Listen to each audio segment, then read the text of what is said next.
Vince Carter bring the magic. He has been invisible offensively last couple. Meanwhile, Rajon Rondo, will he regain the form? The muscle spasms in his leg he's not talking about, but perhaps that's made a difference as we're set to go for Game 6. Crowd on its feet. These two teams that had such a great playoff series last year in the conference semis. It was the same scenario. Orlando was down 3-2. They won Game 6 on the road and then Game 7 here in Boston. Rondo looking. Ray Allen chased by Carter. And you see Kendrick Perkins in the game. That technical was rescinded, the second one he got. Though he was not suspended one game, but he is one technical away from being suspended from the next one. Both of those technicals should have been rescinded, and the whole rule should be rescinded. Carter short, Ray Allen the rebound. Meanwhile, the other injury news, Glenn Davis will play, Rasheed Wallace will play, Rondo will play, and he banks it in.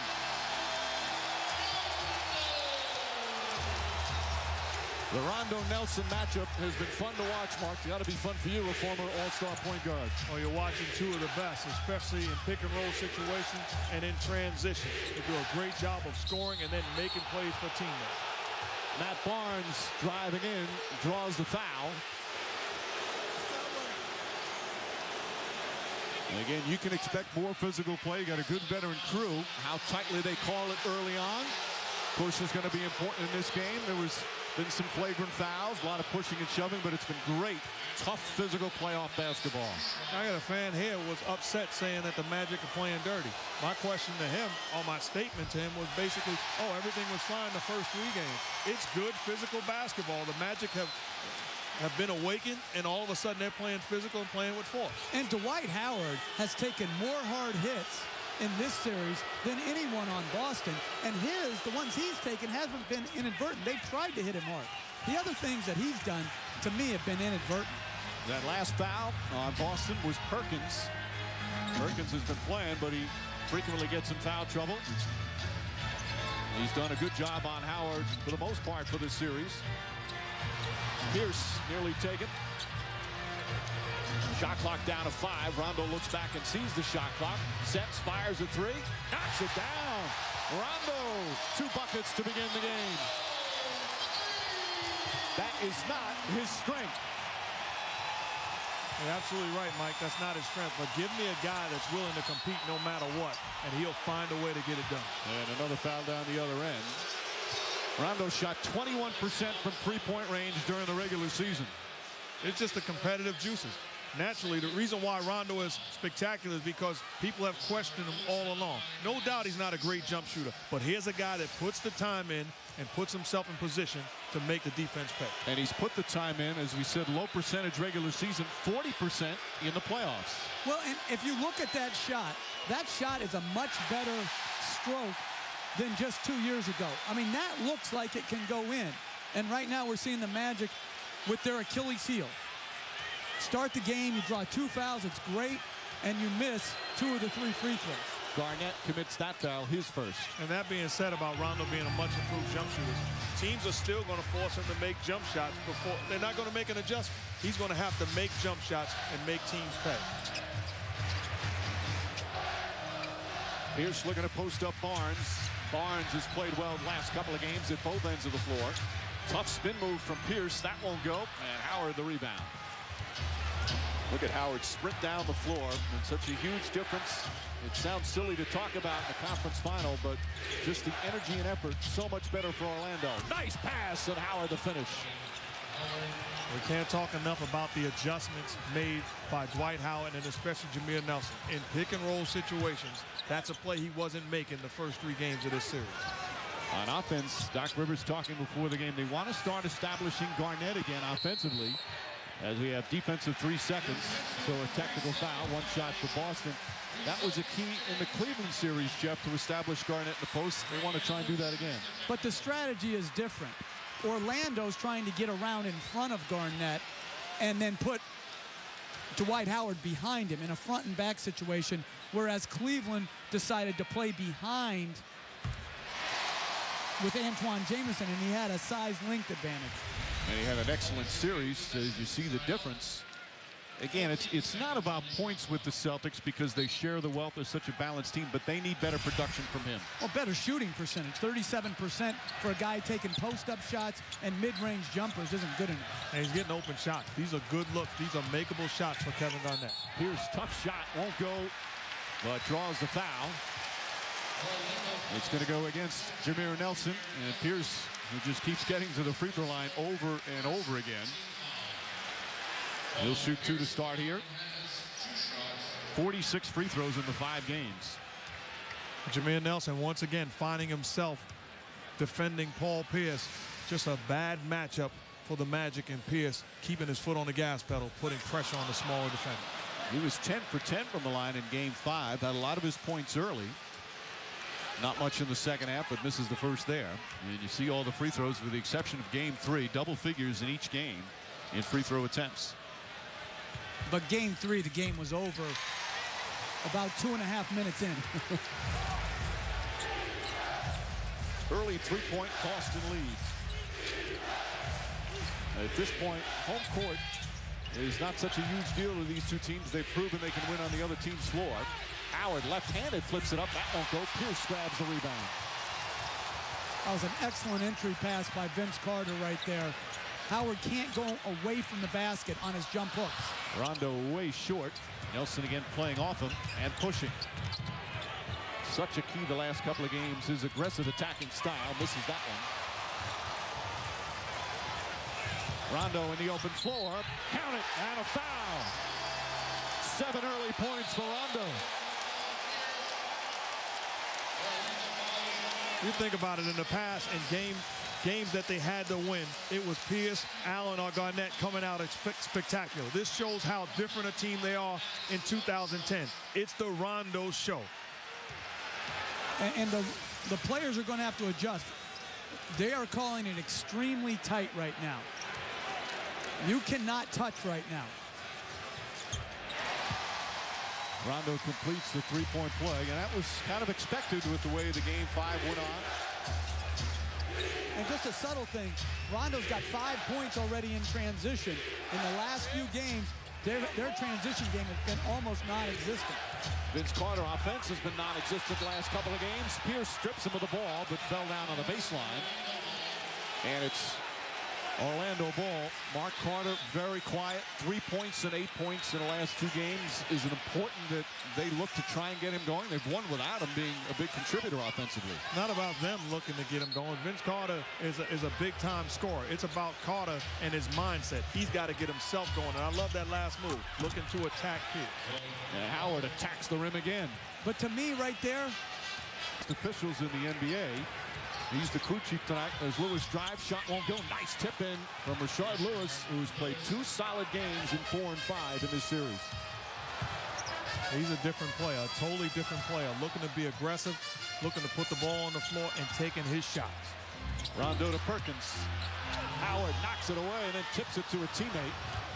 Here's Jameer Nelson, sidesteps. Lewis fakes the 3, alley-up to Howard. Another beautiful setup, 3 dunks already for Howard. but you look at how he's running the floor. This is how he's got to play. He's got a speed advantage over Kendrick Perkins. Use it. And another nice pass to set him up with a high percentage shot. You see Glenn Davis in the game. And a defensive 3 seconds called on Howard, so another technical foul. You see Glenn Davis in the game. This is the play that happened.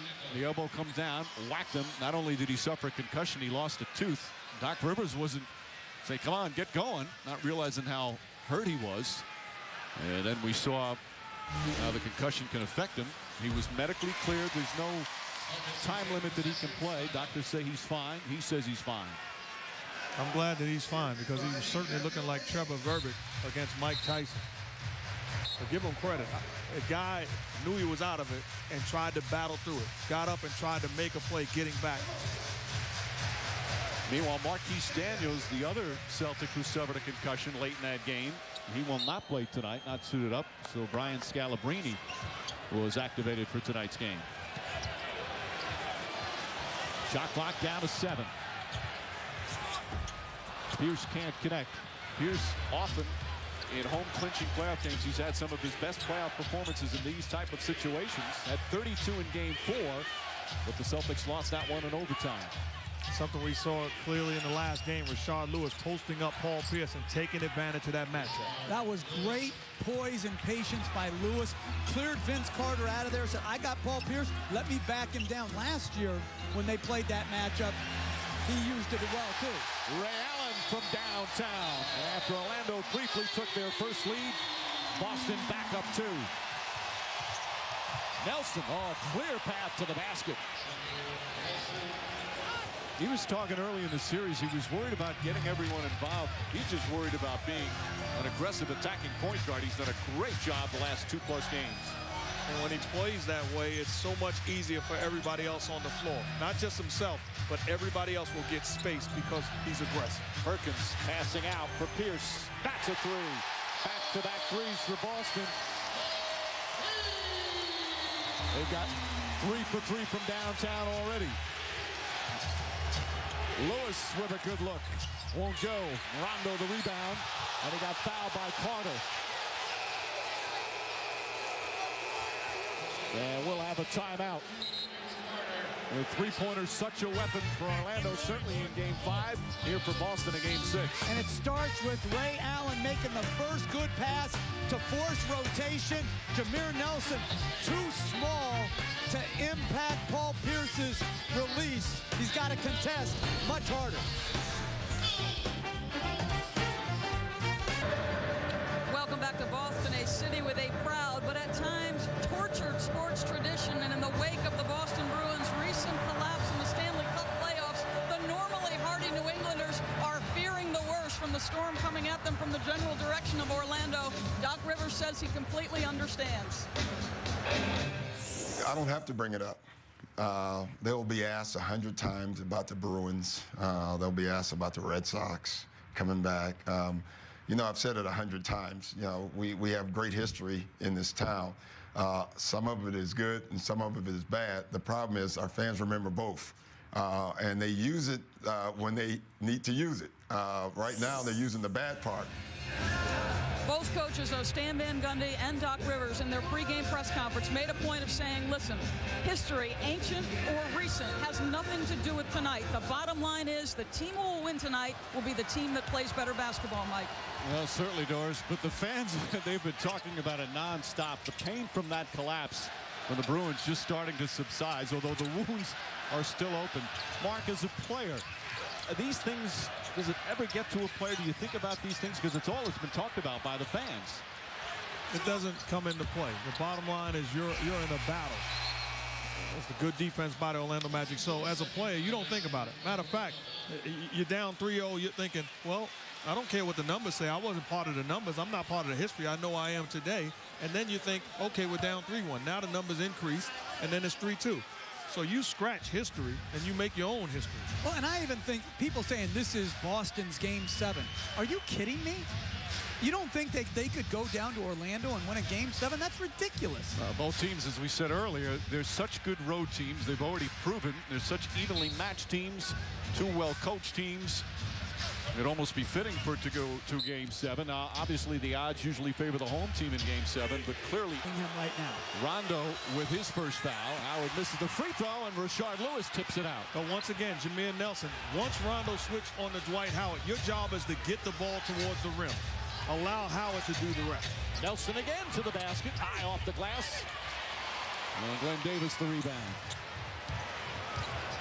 The key for Orlando last 2 games, they've come out strong. They've had 31 points in the first quarter in both games 4 and 5 after struggling early. Offensive foul on Davis. And that's clearly an offensive foul. As he turns and pivots, he does it with force and goes right into the body of Rashard Lewis. I mean, clearly, this is good position, but trying to do too much. Certainly went into the body of Lewis and gets the offensive foul.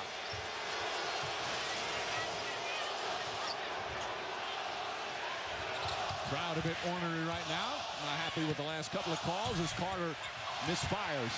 And Carter just continues to struggle in this series shooting the basketball. And those are good looks. He's got to convert those. Davis will try a jumper way off the mark. Now, Carter actually shot the ball decently first couple, but the last 2 games, 5.5 points a game, 21% shooting. Stolen by Pierce. Now Rondo has a 3-on-2. Rondo right to the basket. Smart play. Defense kept backing up. He kept going right at him. Looking to attack. As the defense retreated, he did a great job of getting to the cup. Lewis to Howard. Perkins one-on-one coverage. Howard throws up a brick. Pierce the rebound. Ray Allen charging. Perkins wants the ball. Carter is guarding him. Nice pass to Davis. And a foul on Howard. First on Howard. At some point defensively, you got to stop the basketball in transition. As the turnover, Rondo does a good job getting the basketball, and then defense retreating. At some point, you got to meet him at the foul line. You don't, you allow him to get all the way to the cup. And Rondo, a big-time finisher at the point guard position. Orlando will call timeout. That's just their first turnover. It was a problem, a real problem, the first 4 games of this series. They've done a much better job. Rondo off to a strong start. Celtics by 3. Boston Celtics trying to get back to the NBA Finals. Only the Lakers have been there more. A victory tonight, and it'll be the 21st time they would play for the league championship. Well, they've got their work cut out for them. Right now leading by 3. 3:31 remaining first quarter here in Game 6, and Glenn Davis will shoot free throws. Can I throw out my Bill Russell stat of the night? Yep. 5-time MVP. 3-time first-team All-NBA. How can you be an MVP and not be first-team All-NBA? Well, when Will Chamberlain is playing at the same time, I guess. No, Mike, that makes no sense. Well, but I'm just telling. I'm not saying it makes sense. I'm just saying that's probably the reason. If you're the MVP, you're first team. You have to be. Sounds like Mike had a vote. No. I'm not that old. By the way, speaking of numbers, I want to give congratulations. A huge milestone for Stan Van Gundy the other night. The victory in Game 5 as Howard gets inside, stolen by Rondo. We'll get back to that in a moment. Rondo drives. Deflected out of bounds. The victory in Game 5, his 45th career playoff victory, surpassing Jeff Van Gundy's 44 playoff victories. He owns the and family I have bragging to say this, in many fewer games, too. So his percentage is also higher. But I will say this, Stan, the party's not over. My guy will be back someday, and he's coming for those numbers. Perkins inside Davis, and Davis gets it to go. After all that's happened this year with all the coaches being fired after winning seasons, why you two guys want to get into coaching is beyond me. Hey, who's talking about that? I'm just talking about living. Get busy dying, get busy living. Got a little Shawshank. You got to. Celtics up by 5. Ray Allen blocked by Howard.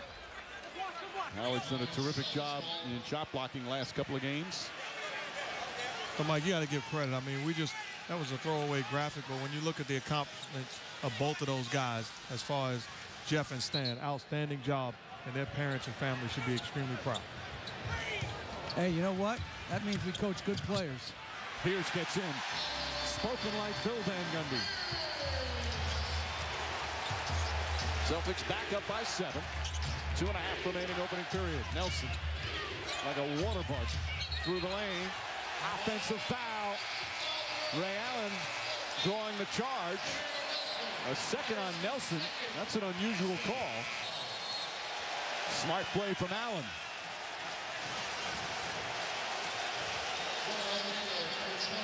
Well, not as unusual as Allen sold it well. But as you said, Jeff, and we expected this, it's going to be a tightly called game with the way Game 5 finished up. But see, to me, that's not really tightly called. That's just rewarding flopping. There's a difference between tightly called and flopping, and I just don't like to see flops rewarded. Rondo to Perkins, blocked from behind by Lewis. Rashard Lewis has done a good job doing other things besides scoring when he was really struggling shooting the ball early. Drives left-handed, won't go. Gets the rebound. Back up, won't go again. And Davis comes out of the pack.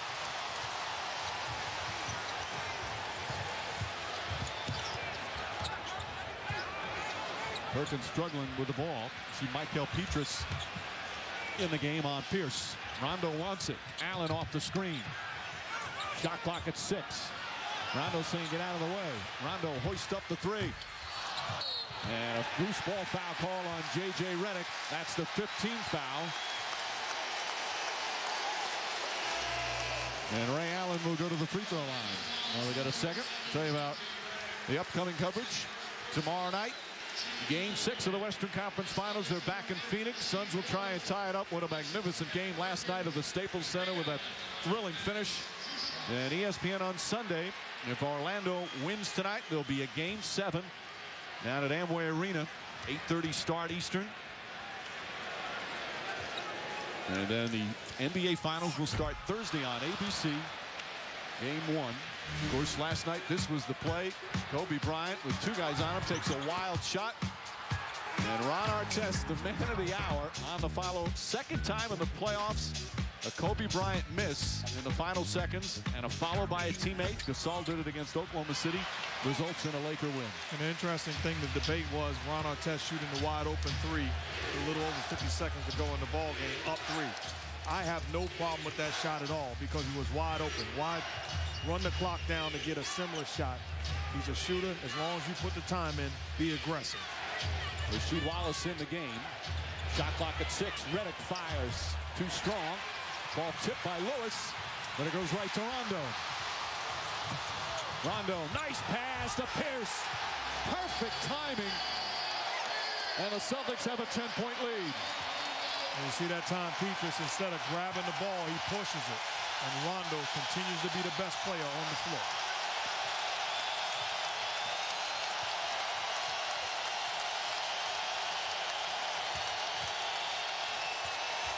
Howard. Foul. A couple of guys could have been called for that, I think, as Howard would go to the line. You set this break up because you're looking to push and score. All of a sudden now you're looking to make a play. No look pass to a running guy on the wing, fill in the lane. Great job by Rondo, but also by Pierce. And Boston's offense, best offense, has been in transition so far tonight. The Magic's half-court defense is good. Their transition defense has to get better. And that's the first time I've seen Dwight Howard spin baseline and then step through. That evolution would really help him. The foul is on Pierce. Howard way off on the free throw.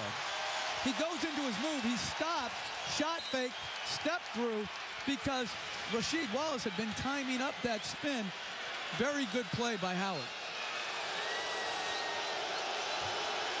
So Orlando, after shooting very well from the free throw line in Game 5, just 2 of 6 to start here tonight.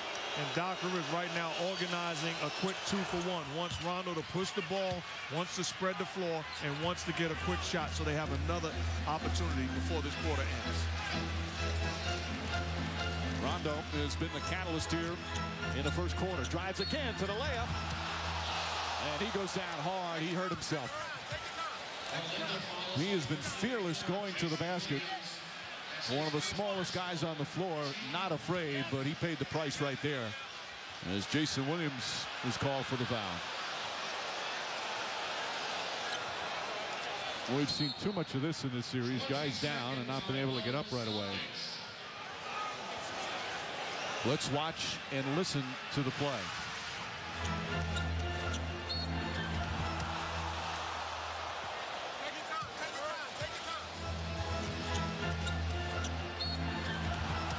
You know, you hope you land on the fleshy part there, but by the way he reacted, right on that side. Eddie Lacerte once again out there. Celtics by 9, but their man is down.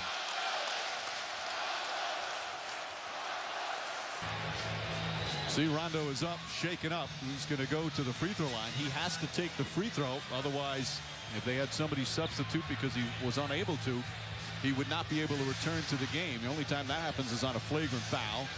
That wasn't a flagrant, but man, right away, shaken up as Doc Rivers concerned about his all-star point guard. And we saw in the previous game where a player was hurt, they committed the foul to get him off the floor. So all of a sudden, the Celtics don't have a foul to give. So with 32 seconds to go in this quarter, you cannot take that foul without sacrificing 2 foul shots to get Rondo out of the game. And I'll say this, in regards to that rule, maybe we could scale that back to the last 4 minutes of the game, where a guy doesn't have to take the free throw, or he doesn't have to take the free throws. Because if a guy's legitimately hurt, he should be able to go out and get treatment. The reason they do that is they feel too many teams would take advantage. A guy with a bad free throw shooter would fake being hurt late so they could put a guy. Late they would, but not early. They could do it all the time. What if Dwight Harris could do it a lot? And you'd be out the next possession, they get scored on every time. Redick flips it up, short. Rasheed Wallace the rebound.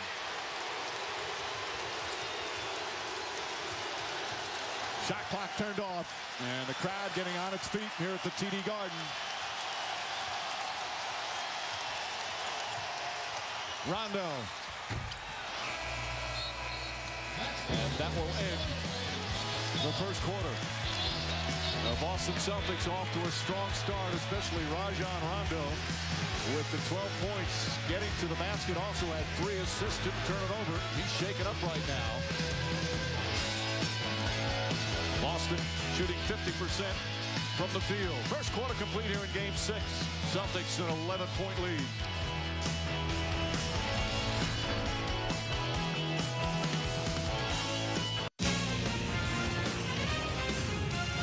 Welcome back to Boston with Stan Van Gundy. You asked your guys pregame to play harder than Boston. What did you think from that end? Well, the biggest problem is we're not running back on defense. I mean, and we missed several defensive assignments, and they're on the free throw line all the time. I mean, if it's going to be fast break layups and free throws, we're not going to win. Stan, thanks. Mike? All right, Doris, 11 free throws in the first half for Boston. Rondo took 3 of them. Right now, though, he's got some ice on him as he took that hard fall going to the basket. And he's out of the game. Tony Allen in his place. As is Nate Robinson, too. And the Celtics have tried different backup point guards. They don't have a real pure backup point guard. As Redick puts it up, that won't go. Redick, who shot the ball so well in this series and has been maybe the most consistent Magic player. He's 0 for 3 tonight. And that was a poor play by Tony Allen, but he got away with it. Pierce on the drive, kicks it out. Robinson left open. Davis the offensive board, back out. Tony Allen inside. Glenn Davis banks it in. Good pass from Tony Allen. You know, Coach and I both felt that Nate Robinson gave quality minutes in Orlando.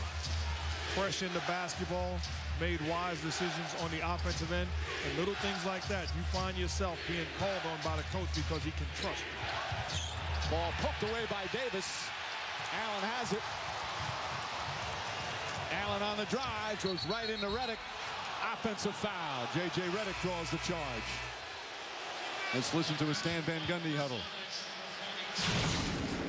We're not making a good enough effort. Hey, and everything's a foul or on the line. Come on. Hey, listen, we're okay if we play, but we're not into the fight yet. They were into the fight the last 2 games. His voice is almost gone, and it's early in the second. At least my brother and I, my brothers and I, we sound alike a little bit. Where's your voice like that? Oh, hey, I'm not under the stress of the playoffs. I'm on easy street right here. Redick gets 1 to go, and it's an 11-point Boston lead. Rasheed Wallace to the basket, blocked by Gortat, but Pierce with the rebound. And really the difference, those are the type of plays that the Magic were coming up with. All of a sudden, it's the Celtics. Robinson to Davis, misses the layup. Robinson had a layup himself. I thought that was the right play, though. Carter gets inside and draws the foul.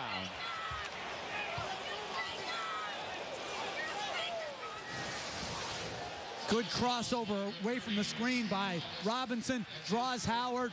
That's the right play. And I don't know if Glenn Davis just mistimed where he wanted to shoot it over the rim, or if he thought Howard was coming to block. But either way, I've really been impressed. And I'm going to say this. I was never a fan of watching Nate Robinson play with the Knicks. I thought he was always trying to put on a sideshow instead of playing the game. But he's a talent, and I think he has benefited from being in this disciplined Celtic system. And I think even though he hasn't gotten minutes, it's going to help him long-term in his career. We come to the arenas 2.5 hours before the games. He's out there working hard and trying to get better. He had a role when he first got here, then was completely out of the rotation, but it hasn't stopped him from working. And you're 100% right, because I look even a step further. On the sideline, when he's not playing, when he's on the bench, the guy is into the ball game. He's cheering, he's clapping, he's communicating. That's big time for Nate Robinson. Sets up for three, knocks it down right on cue.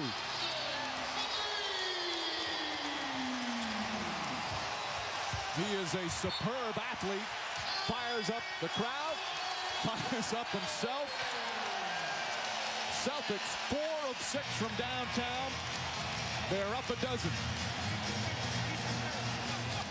If you build it, it will come. Nate Robinson off the pick and roll. Nobody in sight. Jameer Nelson, you know the rules. Hand down, man down. Nate Robinson having fun and showing off.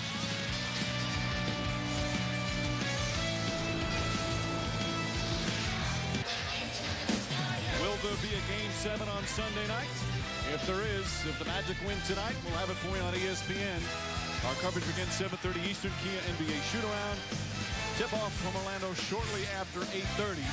Celtics and the Magic in the Eastern Conference Finals. As Boston now up by 12 with Rajon Rondo banged up a bit. Nate Robinson comes in. He's only played sporadically in the playoffs, but it's a big shot for Boston here. Well, that's a little too much space. Jameer Nelson can't play Nate Robinson the same way as he plays Rondo. And Nate, I like what you're doing.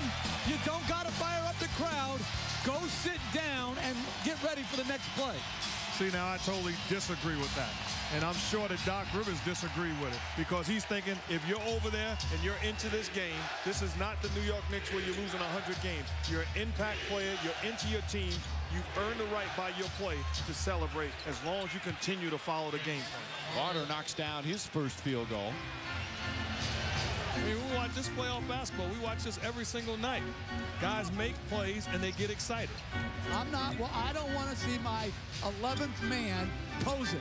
Just ball. Robinson, nice pass inside. It wasn't the most beautiful thing to watch from Garnett, but he got it to go for his first field goal. And Nate Robinson has been a nice spark off the bench. Hey, Mike, I know this guy next to me as a coach. The plays that Nate Robinson has made so far, the play to Big Baby that was unsuccessful, the jumper, as how it's called. Thought it was going to be a travel, instead it's an offensive foul. It should have been a traveling violation instead of an offensive foul, but certainly Howard. Good defense by Rasheed Wallace. And that's a traveling violation. But my point is, the plays being made by Nate Robinson, the jumper, the drop-off pocket pass to Kevin Garnett, the play to Baby Davis, wasn't able to finish. This guy next to me would be thinking, go ahead and dance, Nate. Those are legitimate plays that this guy is making when it matters most. I'm never like a dancer. Like, I'm never like poser. I wasn't into your helicopter. But if you make enough good plays and you've earned credibility over time, fly. You can fly, you can helicopter. But one thing that held him back is his own hubris. He's got to just be like more next play, like he's doing. Redick strips Tony Allen. By the way, that foul on Howard was his second. There was some confusion that it may have been a travel, but Mike Callahan called the charge, so 2 fouls. And a loose ball foul was called on Nate Robinson. Let's take a look. He wanted a jump ball.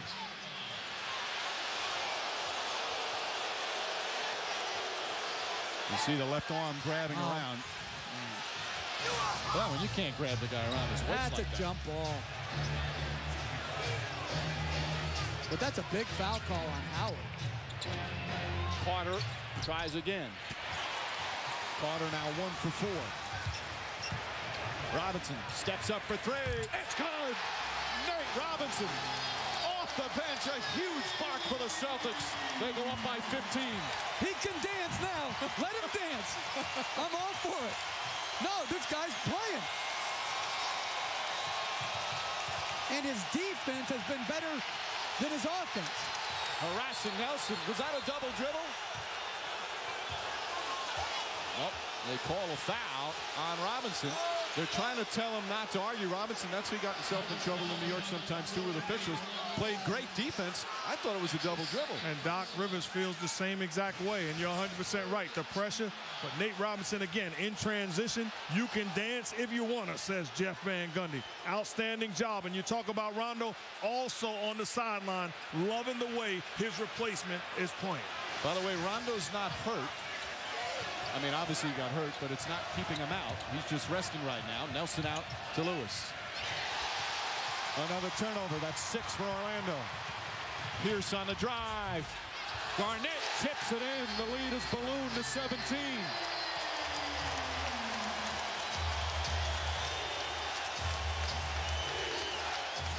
Dwight Howard with the 2 fouls quickly gets back off the bench. He's going to return. But not before Stan Van Gundy wants to target over. Nate Robinson in 4 minutes off the bench. 6 points. A nice assist, and he has sparked this crowd as well here at the TD Garden.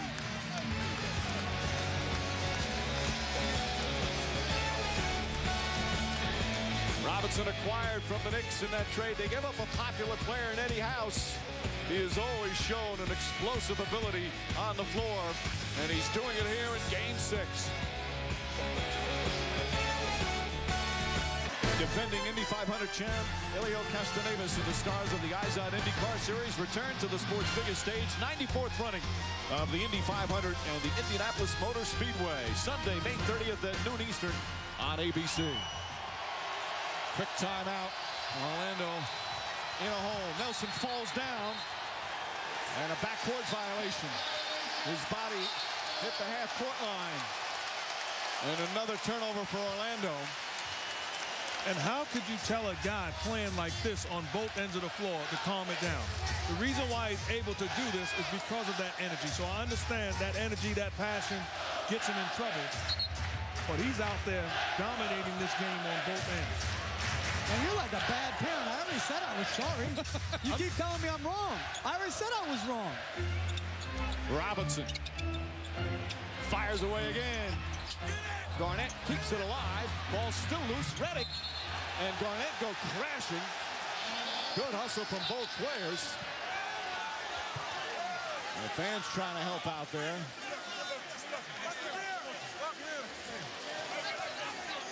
Redick went flying in.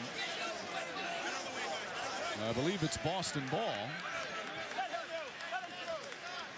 A couple of fans taking some charges there. Oh, and of course, do you get a refund if your drink gets knocked over? That's a very good question. Wow, that guy took some shot. That's a double charge. He deserves freebies for the rest of the night. I mean, that's a direct hit. Sometimes you can get out of the way a little bit. But those fans, like that man right there, he didn't even try to put his body in front and save his, Kevin Garnett.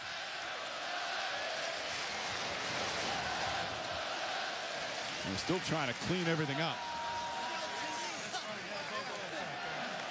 Well, apparently he's okay.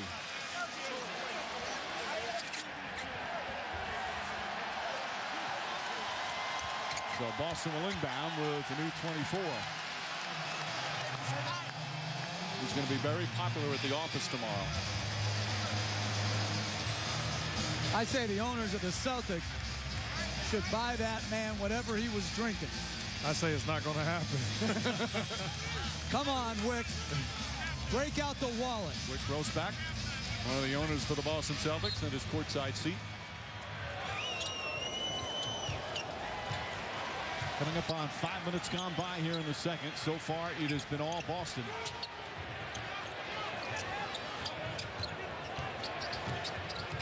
Pierce taking his time, pulls up, puts it in. 19-point lead. And Nate Robinson's pressure on Jameer Nelson, his pick and roll defense has been better than Rondo. Carter, Tony Allen in pursuit. Good ball denial from Robinson, forcing the turnover. Picks it up. Oh, hard foul. And they call a flagrant. And right there, if you're Jameer Nelson, you can't take that foul. That's your third. The crowd enjoying every minute of Nate Robinson's performance off the bench. Rondo able to rest a little more. And it's going to be a flagrant foul. 2 shots and the ball. His ball denial was the key to that turnover. And I don't think that's a flagrant foul either. You saw Nelson trying to help him up at the end. There was no wind-up. There was a little impact and certainly no follow-through. So now the 2 free throws. And then Boston will get possession with 6:34 remaining in the second. They've blown this one wide open. A 20-point lead. An unlikely man, the one to spark it. Doc Rivers kept saying when Robinson was first acquired, at some point, he's going to win a playoff game for us. He kept saying that. And right now, Robinson doing a good job giving him this huge lead here in the first half. You know, he's changed the game in this first half. And not just offensive. We would have told you when he was playing with the Knicks that Nate Robinson is going to change a big-time playoff game, and he's going to do it mostly because of his defense. Somebody would have got slapped. But he certainly is doing it because he's extending it, so forcing with pressure, taking them out of that pick-and-roll offense, and then offensively making every proper read. Robinson's going to be a free agent after this year. He was a restricted free agent last season, didn't get any offers. Knicks signed him to the 1-year deal, and then they traded him, as we said earlier. Rasheed Wallace. Magic with just 25 points, and we played almost 18 minutes. Howard, good move to the basket. Every time he's had Garnett on him, he's gotten a quality look. The level of physicality by Garnett is not what it is by Perkins, Big Baby Davis, and Rasheed Wallace. Well, Robinson's play enables Rondo to stay on the bench. Oh, he does it again!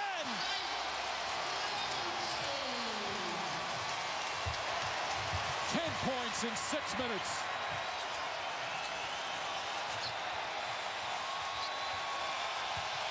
Crowd on its feet once again. Howard calling for the ball. Carter on the drive. Draws the foul. Count it and 1. Flipped it up. Doc Rivers didn't want a continuation, but Carter's going to get a chance for a 3-point play.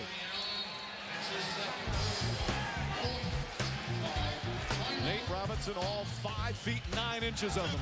One of the smallest players in the NBA, playing big here tonight in Game 6. Hey, this is just, again, too much airspace by Jason Williams. Good balance by Nate Robinson. Hey, the guy had 40 points in a game this year at Atlanta. He can score the ball.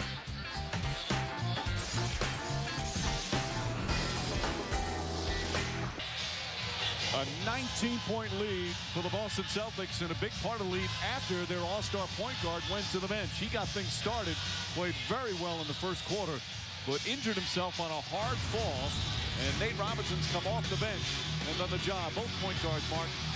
A tough move by Rondo. Takes the spill. Doc calls on Nate Robinson. Comes in ready to play. Offensively knocking down the shot. Pick and roll. On-point pass to KG. In transition, stop and pop, knock down, jump shot. Having his way, and Rondo's thinking, do that dance, Gator. Rondo, excited. Nate Robinson, 6 minutes, 10 big points, but the most important part of his game has been defensively. He set the tone for the Celtics. He only had 6 points in the series in the first 5 games, but 10 points already. During the playoffs, he's only played in 9 of the games, averaging under 3 a game. Just hasn't received a lot of minutes. But called upon tonight, and boy, has he come through for Boston.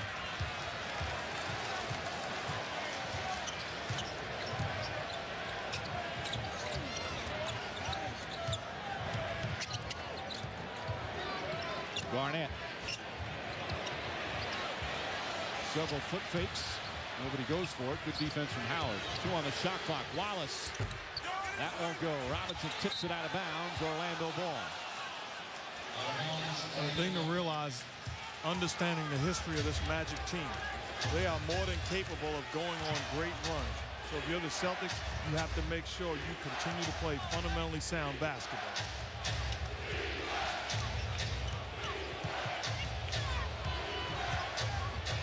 Howard blocked by Wallace.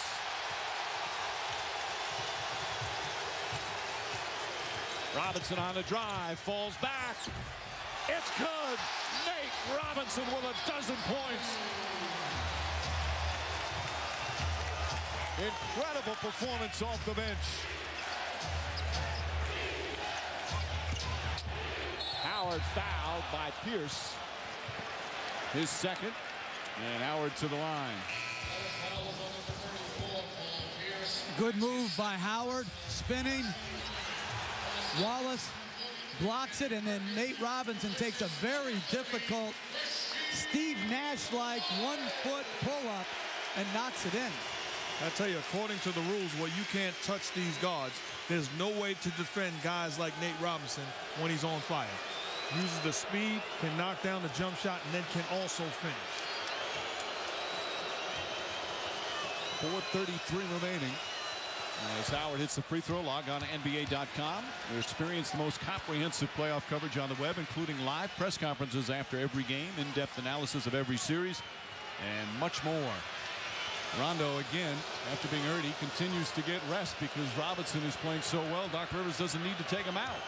He doesn't, but if they need Rondo in the second half, and it doesn't look like right now they're going to, he may well be too stiff to get loose, depending on how hard that fall really tightened him up.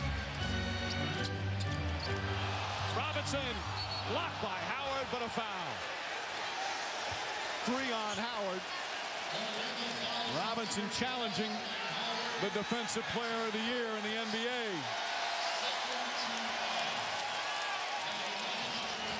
Big time move, using the speed, splits the pick and roll. Howard comes over, went straight up, but on the way down, brought both arms down. That's no foul. That's a foul. A little bit of contact on that right arm with both arms coming down. Wow. Former slam dunk champions going at each other. Robinson battles in the free throw. Howard will sit with the 3 fouls, perhaps for the final 4:22. And exactly what Kenny Mauer is telling him. It was fine straight up, but when you brought both arms down, the foul was committed. You know, that game you talked about with Robinson with the Knicks when he scored the 41 points, that was off the bench for the Knicks. After sitting out like 13 or 14 straight games. Hey, Vince Carter's got to do it right now or they're not going to last until halftime. Carter just 2 of 5 from the field. He's got to the line a few times. 5 on the shot clock. Carter against Pierce. Leans in. Nice move. Bank shot won't go. Perkins the rebound. Robinson ahead to Pierce. Robinson wants the ball. He's hyperventilating out there. Pierce. Robinson for 3. Just fouled.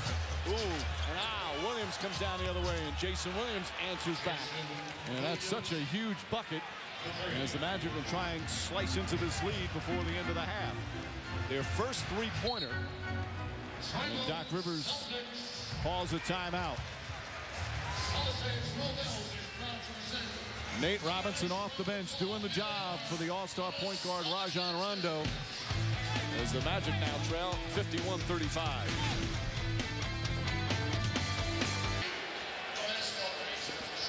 Coming up at halftime, Stuart Scott, Magic Johnson, John Barry, Michael Wilbon. The guys will have the Toyota halftime show. First half analysis of this Game 6 from Boston. And then an interview with Derek Fisher going for another ring with the Lakers. All coming up on the Toyota halftime show. Magic down by 16 as Rajon Rondo is going to come back in the game. Even though the big deficit, Stan Van Gundy telling the team to hang in there. There's a lot of time. You gotta play every possession. You gotta fight, not just be in the right spot. We gotta try to get this thing under 10 and a half. All right, let's go. Howard will sit most likely for the rest of the half as he has 3 fouls. Marcin Gortata's in there with Lewis, Barnes, Jason Williams, and Vince Carter. You think about it, the point guards of the Celtics have scored half of their points.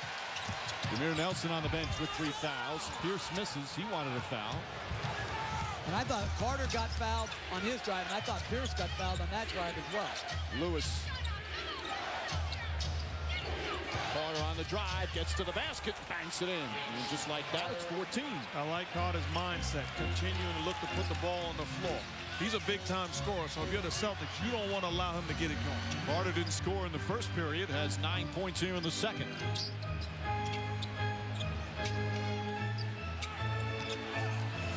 Ray Allen looking to get something going. Nice left-hand drive from Allen. He has 8 points. And Carter's upset, feeling like there was a legal screen by Kendrick Perkins, and he does have a case. Again, Jameer Nelson and Dwight Howard both with 3 personal fouls for Orlando. That one goes over the top. Celtic ball. You see the pick and roll. Kendrick Perkins, an outstanding screener, but a little extra, and Carter certainly has a case as Ray Allen allowed to go around the help of Gortat, who must do a better job of containing Ray Allen off that pick and roll. And I thought Jason Williams should have gone back to Carter on that possession. Good entry pass to Pierce, and Barnes commits the foul.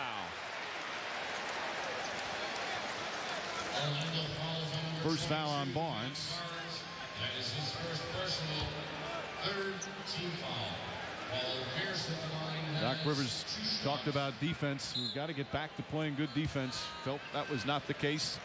First 3 games, they were superb defensively. And it's always been their calling card last several years since they won the championship, since Kevin Garnett came here. They're playing some excellent defense here in the first half as Pierce hits the free throw.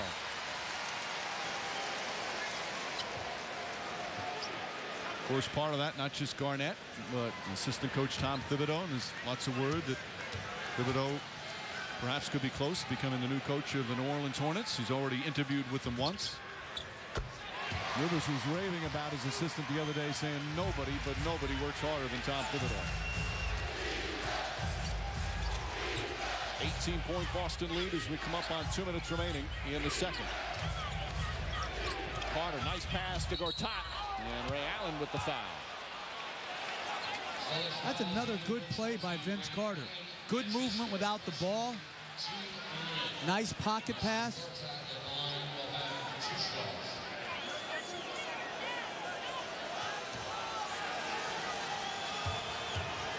And the Orlando Magic have come from behind before.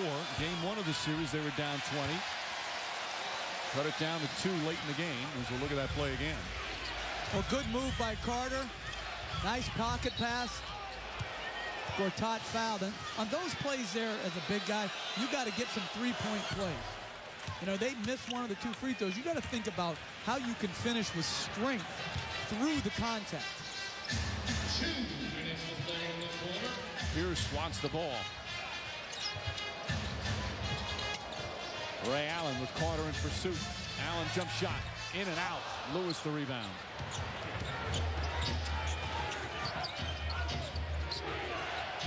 Barnes fakes. Rifles it out to Carter for 3. That's good. Vince Carter, 12 points here in the second quarter. And a lead cut to 14. A good read by Matt Barnes, putting the ball on the floor and finding Vince Carter all by himself in the corner. They missed their first 4 from downtown, but have hit their last 2. Remember, they had 13 3-pointers in game 5. Garnett. That won't go. Perkins battles for the offensive board. Rondo, nice pass, Perkins. Ball poked away by Lewis. Picked up by Carter. Lewis fires away. To me, that was a poor fast break. That should have been a layup right there.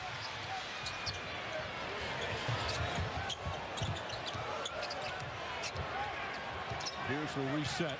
We're under a minute remaining here in the first half of game 6. Shot clock at 5. Garnett, bank shot won't go. Perkins with the tip, misses. Still loose, and Gortat comes away. Good effort by Matt Barnes. He didn't get the rebound, but he kept the ball alive. Carter, who has been invisible offensively in games 4 and 5, erupting here in the second quarter with 12 points.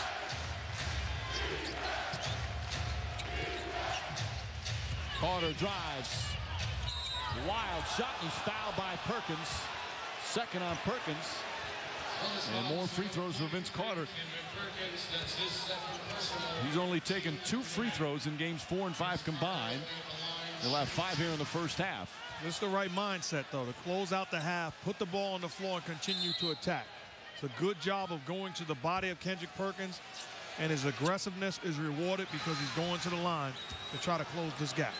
If the Magic work their way back into making this a competitive game, they're going to thank Vince Carter for these last 3 minutes once Howard went out. He has carried them offensively. Well, you're the Magic right now with 12.6 seconds to go in this half. Docker is deciding to go small with Nate Robinson in the game. You have a foul to give. Take it at its proper time and do not allow the Celtics to run this clock down. Perkins will sit after picking up his second foul. We saw Nate Robinson back in. Robinson with the 13 points off the bench. Michael Petrus comes in as well. But everybody in blue should be aware of the fact that they have a foul to give. This could be the difference between winning and losing. You have to know these situations. Allen the rebound. Boston will hold it for the final shot of the half. Rondo flips it up. Bad shot. Carter the rebound. And that will end the first half. Nate Robinson and the Boston Celtics built a 21-point lead. Dwight Howard in foul trouble. Jameer Nelson in foul trouble. But the Magic chipping away slowly in the second quarter thanks to Vince Carter's 13 points in the second period. And Boston's lead at halftime cut to 13 at 55-42. Rondo had that great start in the first quarter, but then hurt himself on a drive to the basket. Nate Robinson came in, picked up the slack. Just a scintillating performance from Robinson, and he's with Doris Burke. It certainly was, Mike. Nate, you don't play in games 1 and 2 and minimal minutes in the rest of the 3 games. How do you come in and have that kind of impact? God. I mean, believe it or not, big firm believer in Jesus Christ. So he just told me to be patient and wait for my number to be called and be ready to play. As much as your offense was an important part of what you did, your defense on the pick and roll with Jameer was equally important. What were you thinking there? Big thing about that, coach, is like, focus on defense, your offense will come. So I just wanted to be, a pest out there. I wanted to make everything, hard for him to come off and score, get the other guys involved, and I did that. My teammates been real supportive of me, my coaching staff, everybody, and I just want to thank everybody that always been there for me and, stuck through thick and thin. Nate, thanks. Mike, contrary to what Jeff Van Gundy says, God does not hate the Boston Celtics. As Robinson, in his first 4 years with the Knicks, they never made the playoffs, so he never got to taste the postseason. He's had a little taste so far here in Boston, but nothing like this here in the first half. 13 points off the bench. That'll be part of what the guys talk about in the Toronto halftime show. Stewart, Magic, John, and Michael will have first half analysis of this game 6. Let's do a look at the Western Conference Finals and an interview with Derek Fisher. All coming up. It's game 6. The Boston Celtics, for the 3rd straight game, trying to get a victory and advance to the NBA Finals. Meanwhile, Orlando trying to force the tie and set up a game 7. 2 quarters complete. Celtics by 13.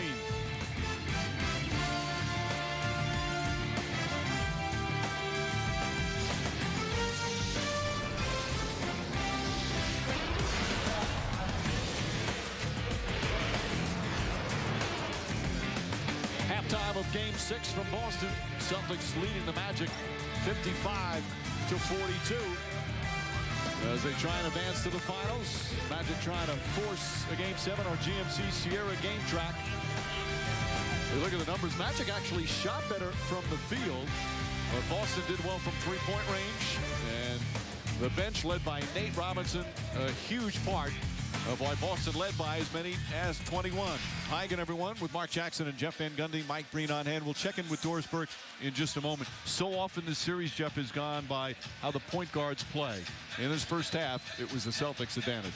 Well, they dominated the Magic point guards. It started with Rondo early in the game, pushing it in transition and getting anywhere he wanted to. Here, the advanced pass into the three-point play opportunity, and then Vince Carter retreating too far, and Rondo with the easy finish. And then when he took the hard hit, Celtics fans were thinking, oh no. But Robinson came in, and with a burst of offensive energy from the three-point line, gave them spark and put them to this lead. And the nice step back. Magic point guards were dominated. Celtic point guards 8 for 15 from the floor, 3 for 6 from 3, 6 for 7 from the line, 4 assists, no turnovers. Brilliant first half. That's a Windows winning 7 combination. Meanwhile, for Orlando, they had some foul trouble. Nelson was in it. Howard was in it as well. That's such a big part of what Orlando needs to do. Well, absolutely. The Celtics don't mind Dwight Howard being good, which he was in that first half. They don't want him to be great, and it's talk about how you defend him. First of all, you want to meet him above the line, push him away from the basket, force him to make post moves, shoots it going away.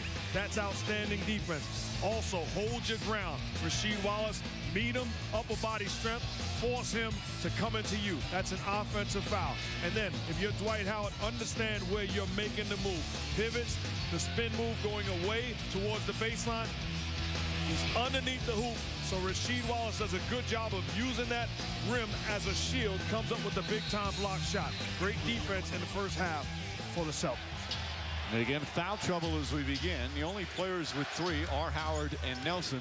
The host of Celtics have 2 as Nelson brings it up the floor. Again, you wonder why Rondo, or wonder how Rondo will deal with that hard hit he took as Howard misses the first, landed on his left hip. Took a while to get up. His explosiveness was not as much when he returned to the game. We'll see how the rest. He was on a stationary bike trying to keep it loose during halftime as we have a foul away from the ball. It's going to go against Orlando, and we're going to check in with Doris. Mike, everything Jeff Van Gundy said, Steve Clifford also touched on for the Orlando Magic, saying basically their transition defense has got to be better. They scored off our turnovers. We were gambling, putting ourselves in bad transition position defensively. Nate, obviously a huge individual factor. He said we had some coverage mistakes on Pierce. There were a number of errors. Kevin Garnett, a missed assignment there by the Magic. They also talked about their offense, guys, feeling like early on the turnovers and missed shots led them to go away from their offense, and against the Boston defense, you simply can't do that, guys. Rajon Rondo, just one more note. Doc Rivers telling me he's sore, but will play. Guys. He's out there now. There's Garnett's shot. Howard gets in. Howard does a good job taking his time and getting in deep. Much better move for Dwight Howard that time as opposed to the first possession. It was a bailout scoop shot. Rondo with Nelson back in.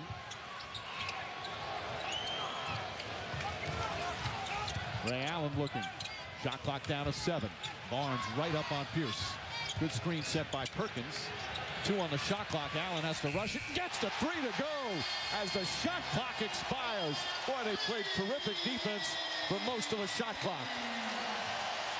And Mama loving her boy knocking down jump shots. Bad job by Rashard Lewis falling asleep on Ray Allen. Howard again. I don't like that Jameer Nelson's not trying to turn the corner. He's just coming off the pass. And even though these shots are not their best shots, I said it earlier in the series. You're doing the Celtics a favor if you're posting up Dwight Howard against Kendrick Perkins. You can't give a steady dive to that because you're not going to be successful. Allen for 3. Back-to-back threes from Ray Allen. And the lead back up to 19.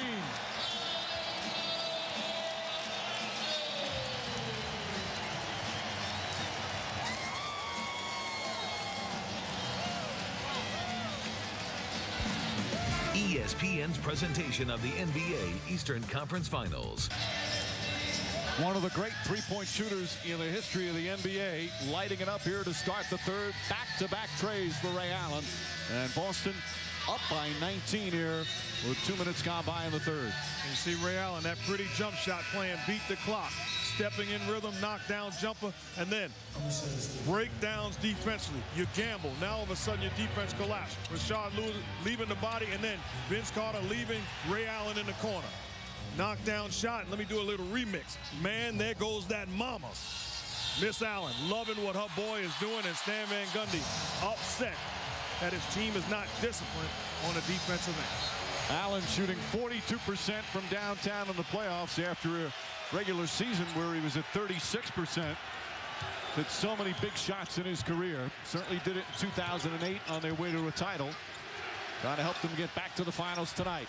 Lewis has played well, Jeff, but he just has not been able to get shots to go down. Exactly. Just another good look. I think he's played harder in this game than he's played throughout the series. He's rebounding. He's doing a lot of good things, but it's just not. Allen, not that time. It's just not gone down for him. You know, and this league is a make-or-miss league. You know, everyone was talking about good offense by the Magic, and it was, but it was shot making. Tonight they can't buy a three-point shot, and if, you know, you think it's bad offense. Carter posting up. That won't go. Garnett the rebound. Carter had the big second quarter. If you're just tuning in, he was scoreless in the first, but had 13 points in the second to help Orlando get back in the game. It was a 21-point lead in the first half. Garnett to Allen. Allen on the drive. Pierce for three. Bang! Largest lead of the night. 8 for 13 for downtown. Nelson can't get it to go. Rondo strips it. Pierce with the save. The three-pointer's such a weapon. Orlando proved that in Game 5. Boston getting it done from downtown here in Game 6. And that miss by Nelson was one he'd been knocking in. Pierce.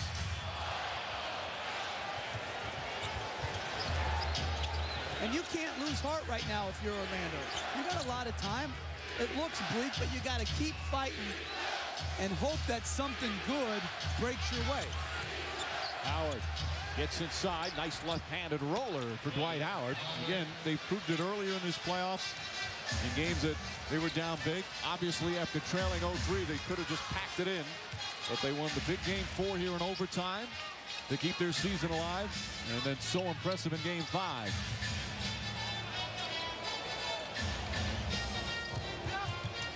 Shot clock at 5. Rondo cuts to the basket, flips it up, and draws the foul. Rondo, such a smart player, even moving without the ball. Well, Jameer Nelson's been trying to help.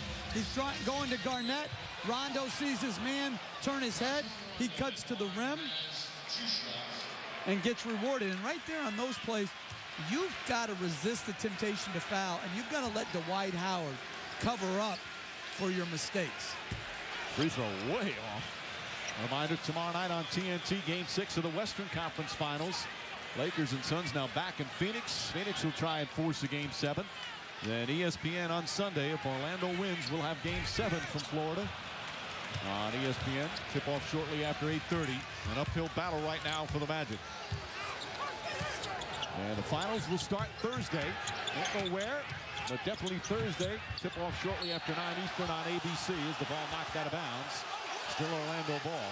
Doc Rivers is saying, hey, nobody touched the basketball, and I like the fact that the referees are getting together and discussing. They changed the call. It's going to be Boston ball. I don't know who touched it, but Jameer Nelson's got to shoot the ball. He's got a layup. When you drive, think, and pass, it rarely turns into something good. You've got to drive to score and then react to the defense. The interesting thing is, here's a guy that learned from the first 3 games of this series that they lost, that he's got to be aggressive in those pick-and-roll situations. He's gone back to the way he played initially. Good left defense. Howard knocks down Allen. Reddick, good play. Carter out to Nelson. That's a three-pointer. Puts it in. Jameer Nelson, his first three-pointer of the night. You're the Magic, like Coach said, it's about getting stops. Put some stops together and give yourself a chance to get back in this game. And a foul away from the ball.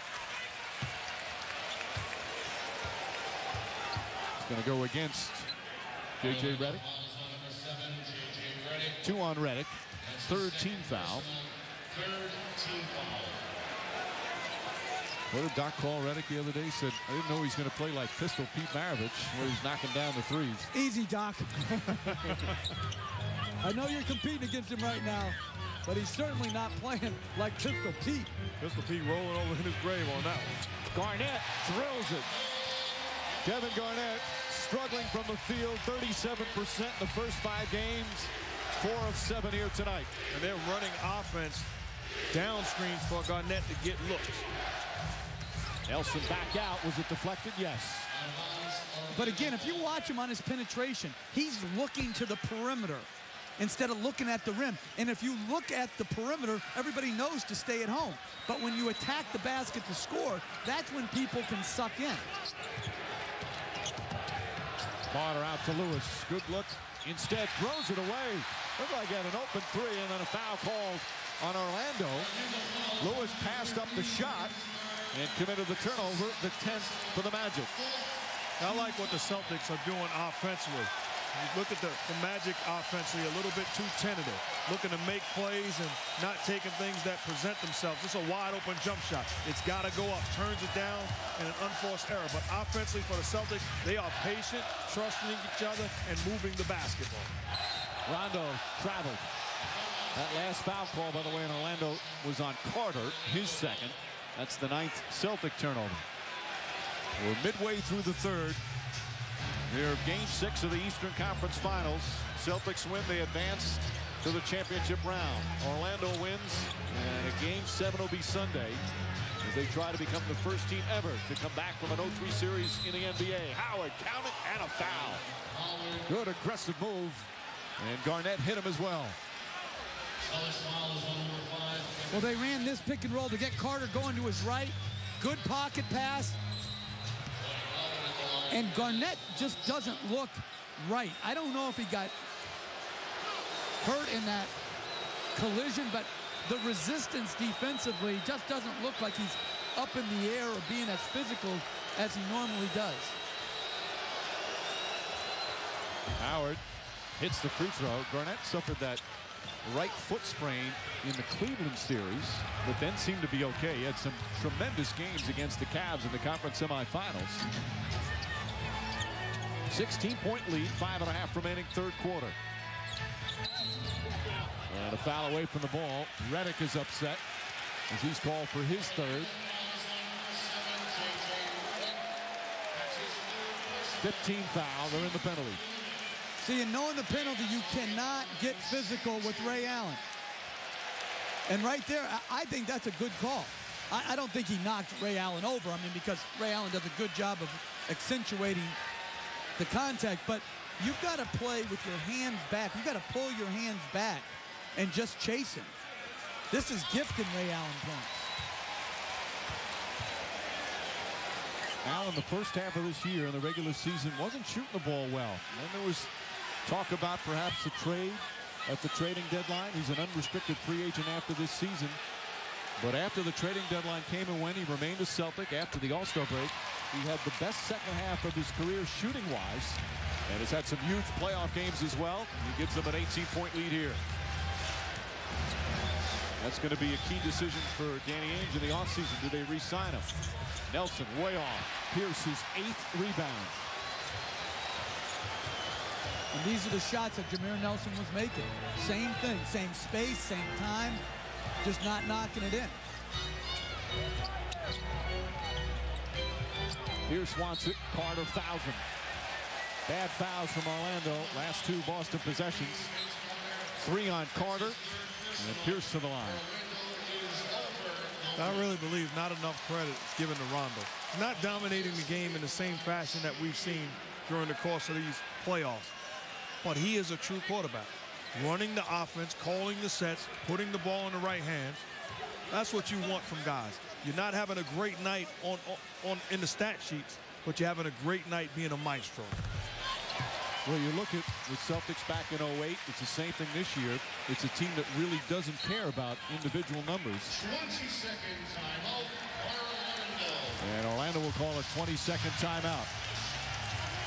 Boston with a 19-point lead here in the third quarter.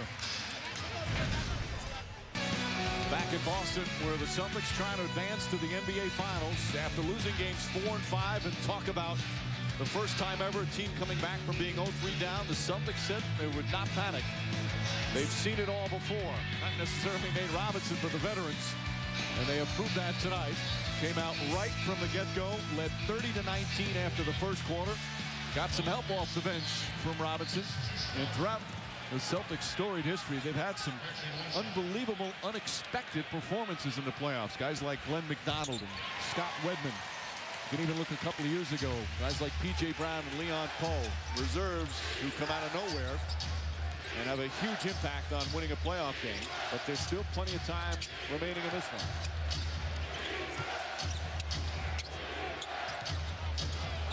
Shot clock at 7. Carter, left-handed, blocked by Garnett. Carter thought it should have been a goaltend. Good no call. Big time block shot by Garnett.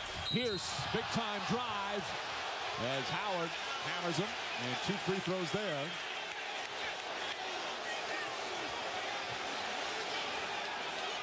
Doc Rivers upset. He wanted a flagrant, he says. Let's see.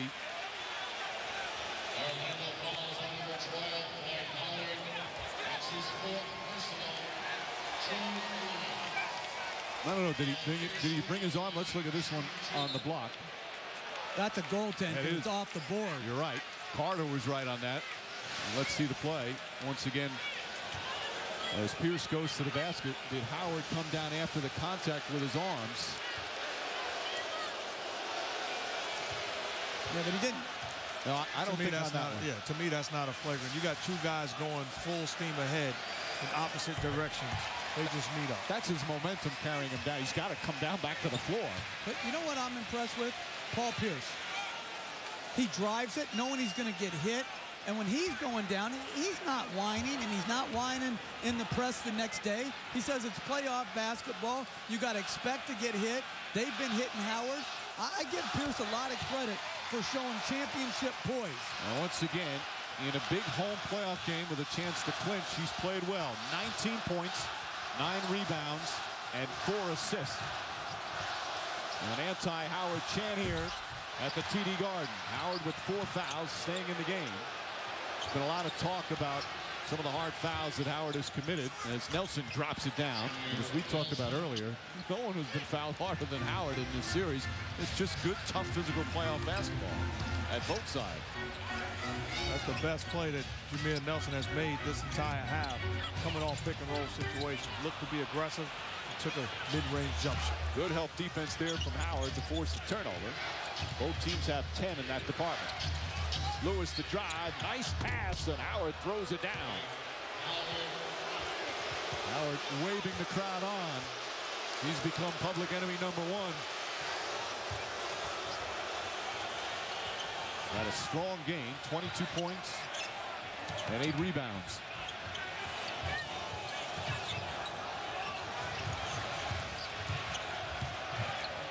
Garnett, hop step. Perkins right back. Rondo, open jumper.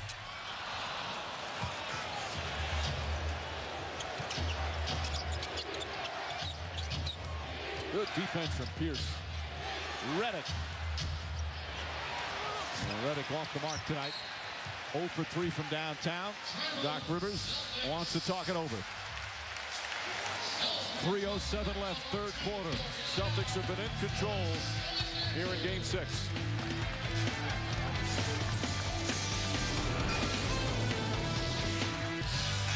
Dwight Howard and the Magic down by 18, 3:07 remaining in the third as they try and avoid elimination for the 3rd straight game.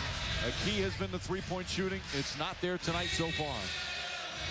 And I really think the Celtics have done a better job limiting the number of threes they've given up, but the Magic have missed the same ones that they've made.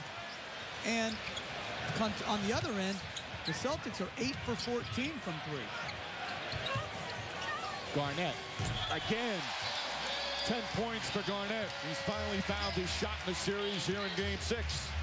But you can tell that Doc Rivers understands that he's going to need an aggressive scoring Kevin Garnett to ultimately win it all. They've made a conscious effort to run offense for him.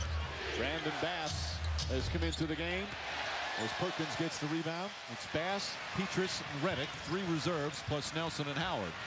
That was a great screen by Dwight Howard. Freed Nelson up, but just didn't knock it in. Pierce drives.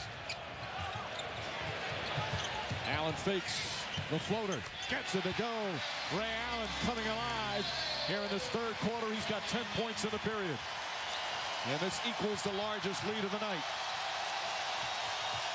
Reddick jump shot. That won't go.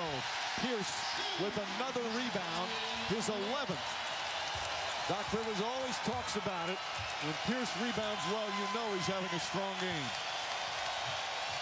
And offensive foul. Good job from Petrus trying to fight over the screen, and he draws the foul on Perkins. His third. And Perkins not saying much to the officials tonight. And again, he's one technical away from a suspension. Had that one rescinded in Game 5.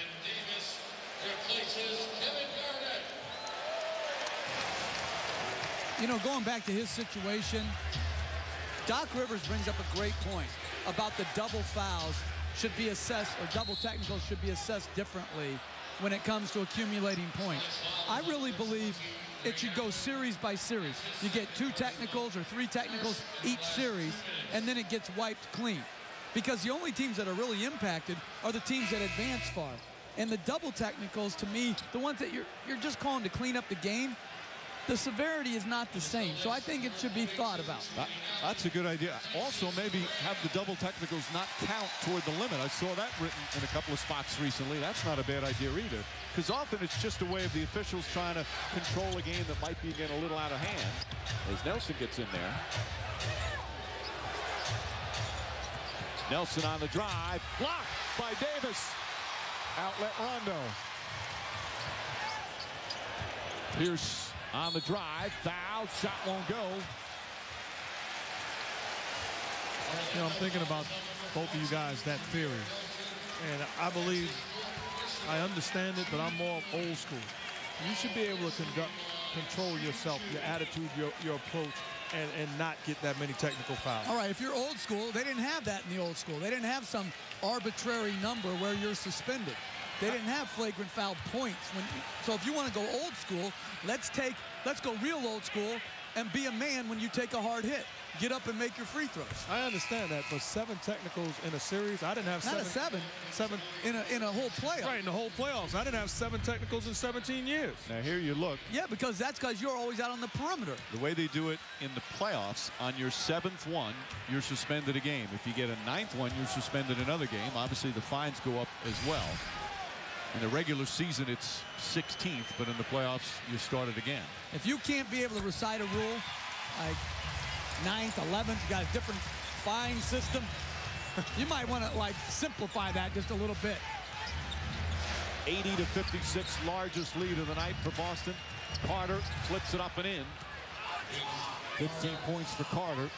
But an uphill climb now for Orlando with a minute remaining here in the third period. You got to give yourself, if you're Orlando, a chance for a miracle. Just give yourself a chance for a miracle. Try to cut it to 16 by the half. Rondo throws it away. Petrus plays catch with Williams. Williams steps up. Can't get it to go. And as you keep saying, Jeff, as Allen saves it to Rondo, throws it ahead, but throws it away. The 3-pointers that were going down in Game 5 are not going down here in Game 6 for Orlando. Carter kicks it out. Petrus for 3. Gets one to go.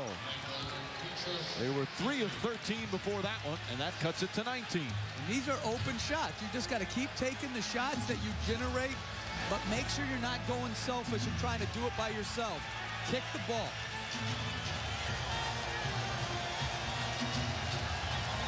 About a 7-second difference between the game clock and the shot clock.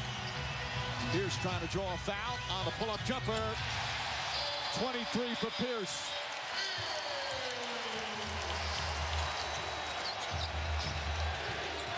Final seconds. Carter. Bass has to put it up. Won't go. And that ends the third period. The Boston Celtics will head to the fourth quarter with a 21-point lead.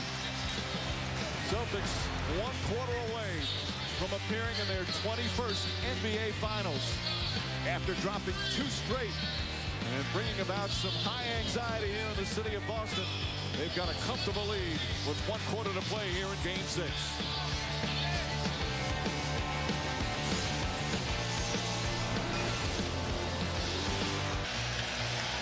Boston with a commanding 21-point lead as we get set to start the fourth. Time now for our Bing Coaches Talk. Doris Burke with Doc Rivers.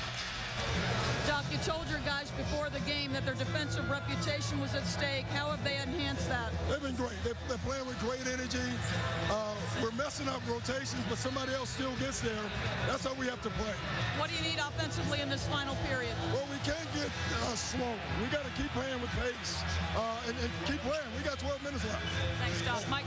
All right, Doris, the defense has been excellent, giving up only 19 points in that third. Pierce for 3. 85-61. 9 of 15 from downtown. They've turned the tables on the three-point numbers here in Game 6.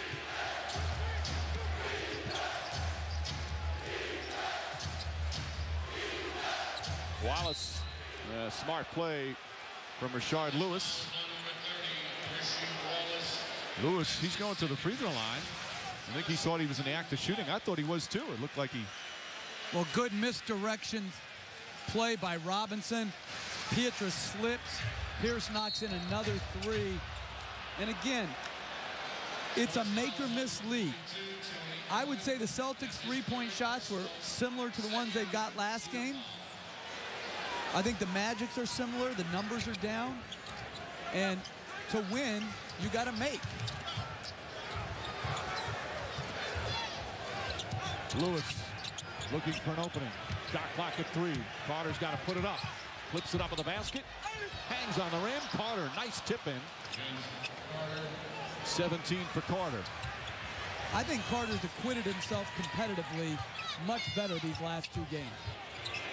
Wallace. Allen comes in for the offensive board. Robinson for 3. Nate Robinson, if you're just tuning in, he's hardly played in the playoffs, had 13 points in the first half after Rondo was shaken up and sparked the big early surge as a foul before the shot.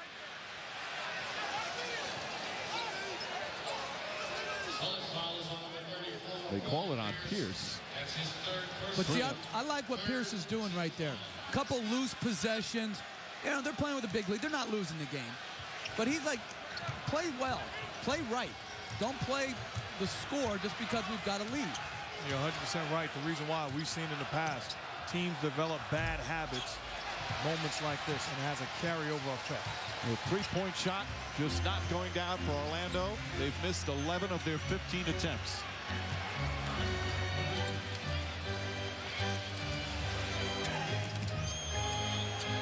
Robinson wide open. Wallace's tip won't go, and Howard the rebound. Jason Williams back to Howard. Howard foul. And he'll go to the free throw line. Crowd has been getting on Dwight Howard all night. Howard's had a strong game, 22 and 10.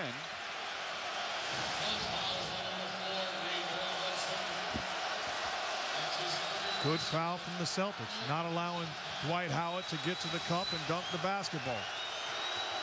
They call a foul on Nate Robinson, so that's his third. I like what Doc Rivers is telling Nate Robinson. Shoot that basketball. Don't worry about, if you have an open shot, shoot the basketball. I'll worry about subbing you if you take a bad one. That is certainly his strength. Boy, Howard way off, much to the delight of the Celtic fans.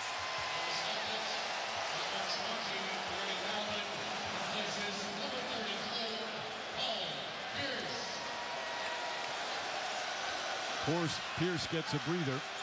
Ray Allen back in. Allen hit those 2 big threes to start the third. They were so huge.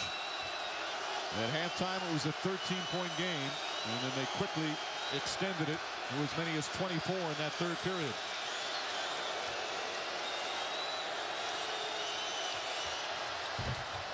misses both.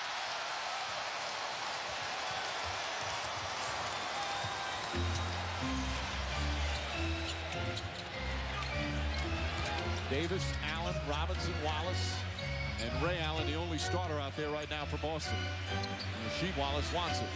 Shot clock at 5. Lewis bellies up on him. Inside pass knocked away. Still Celtic ball, just one left on the 24. 1 second. 1 second. You know, there's a big difference. Game 3, no chance of winning. Magic gave in. This game, I don't sense that. I sense that they're getting outplayed, but it's not. That won't count. But it's not that they're right now being, you know, giving in and giving up. And that's not much, but it's something. Well, that game 3, really for this Magic team, anybody that watched them, it was such an aberration. The one thing you could always count on is how hard they played. It's one of the reasons they won 59 games, had the second best record in the NBA. Well, they've had no answers tonight. Lewis knocks down the shot, finally gets one to go. He just 3 of 10 from the field.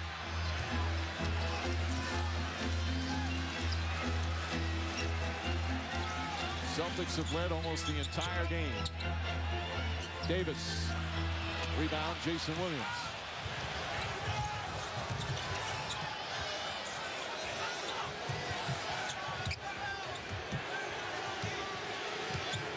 Howard against Davis. Quick move, reverse, way off.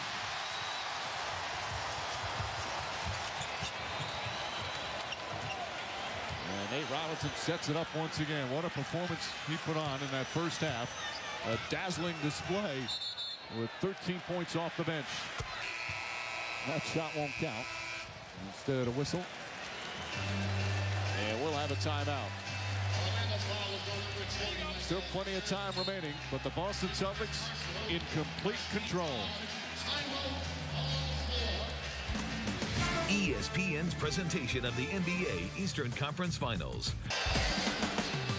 8:40 remaining here in the fourth. The Boston Celtics on the verge of getting back to the NBA Finals. Our Miller Lite Taste Greatness segment. Some of the key players for Boston coming through. Absolutely. They've been dominant right from the start. They got out in transition. Pierce with 26. Rondo living in the lane early in the game before he took that nasty spill. And then Ray Allen. 2 threes to start the second half to up the Celtic lead to 19 and really put this game away. You look at it. They've been the 3 best perimeter players on the floor in this game. They've come through when their team needed it the most. And again, the balance. No Celtic has led the team in scoring 2 games in a row in these playoffs. This will be the 17th straight game they've had a different leading scorer. Allen in and out. The NBA record was the Seattle Sonics way back in '78. Tonight, it's Pierce with 26 right now. He has had some series. Ray Allen deflects it. Tony Allen picks it up. Back to Ray. Back to Robinson. In and out. Pierce in his series, 23 a game. Also 7.5 rebounds a game. And he's been in double figures in free throw attempts in 5 of the 6 games. Redick was out of bounds. When you think about the Celtics, how important it is to try to close this game out. Because if they close this game out, then you get an opportunity to get healthy, get proper rest, and get healthy going into the finals. Again, the finals will not start until next Thursday. It'll be either in LA or Phoenix if the Celtics make it. They would not have home court advantage against them. Allen to Garnett. Garnett, Robinson. Foul line jumper from Garnett, short. You know, I'm going to give Robinson credit on this, too. He passed the ball well in the early minutes, or the couple minutes that he played in Orlando, and he's made more solid plays off the dribble than just having tunnel vision at the basket. That's what he had to learn to do when he got here, as Rondo will come back in. Robinson You see a total of 16 points in the first 5 games. Or excuse me, 6 points in the first 5 games, and then exploded, especially in that second quarter, helping up the lead. He's got that ability. What a spark he can be. As Howard hits the free throw. And they needed him tonight. Rondo played so well in the first quarter, but on a drive to the basket, went down hard and was shaken up. Stayed on the ground for a while. Landed on his left hip and on his back. And he was able to sit much of the second quarter because of Robinson's play. Davis rips down the rebound. Rebounding numbers tonight, +9 for Boston. Which was a big change. They got pounded on the board in Game 5. And that's why people talk about what are your adjustments. Sometimes they're as simple as rebound harder, block out more. Pierce throws it away. Redick on the drive, bumped by Allen. And he'll go to the free throw line. J.J. Redick has not shot the ball well tonight. 1 of 6, but he has proven to be a guy not afraid of the playoff pressure. He's slowly worked his way into the rotation in the first couple of years in the NBA, and he's had some just marvelous games here in this playoff. Fourth quarter of the tight games, he's on the floor. He's the one that Stan Van Gundy trusts.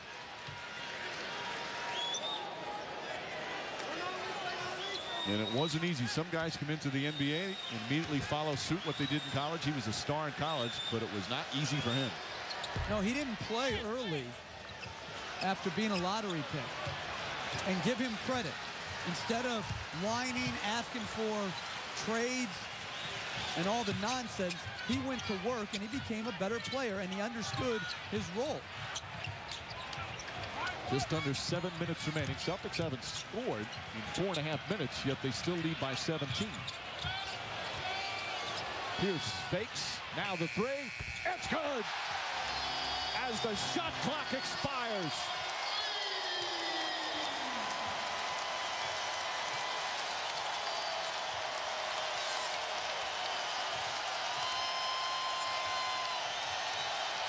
Howard's fighting for it. Foul on the entry pass. Celtics in the penalty. 29 for Pierce. Another huge game in a home playoff game with a chance to clinch.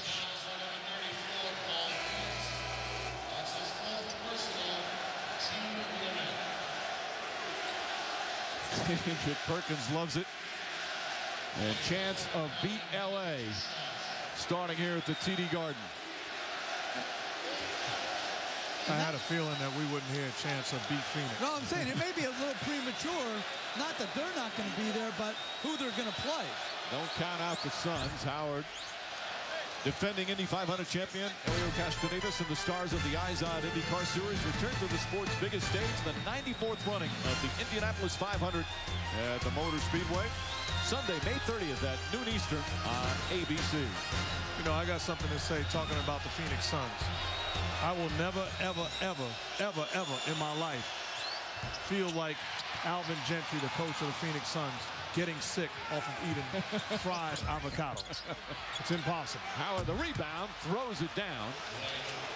Now it's 88-71. Granted, the Celtics have been in control the entire night, but there's still plenty of time remaining. And with a team that has three-point ability. You're selling it hard, Mike. I'm almost believing it. You know what I mean? I've seen it happen. I know, you're right. You know, again, how likely? Not likely. Rondo has to put it up. And a 24-second violation. And now we'll have a timeout. And this is what drives coaches to the edge. Doc Rivers right now is having to beg his guys to finish the game. There is no lead safe enough in Doc Rivers' mind. The clock can't move fast enough in Doc Rivers' mind. And Dwight Howard and the Magic, they've shown they won't give up. A huge hole, but still 5:56 remaining. Boston Celtics with a superb defensive effort. They lead by 17. Part of their defense has been the ability to stop the three-point barrage that the Magic had the past couple of games.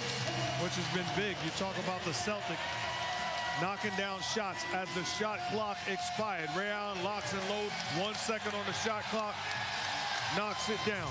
And then after the celebration, Paul Pierce gets Vince Carter in the air, gets a look again just before the shot clock goes off. These are big-time plays by the Celtics, keeping the Magic at bay.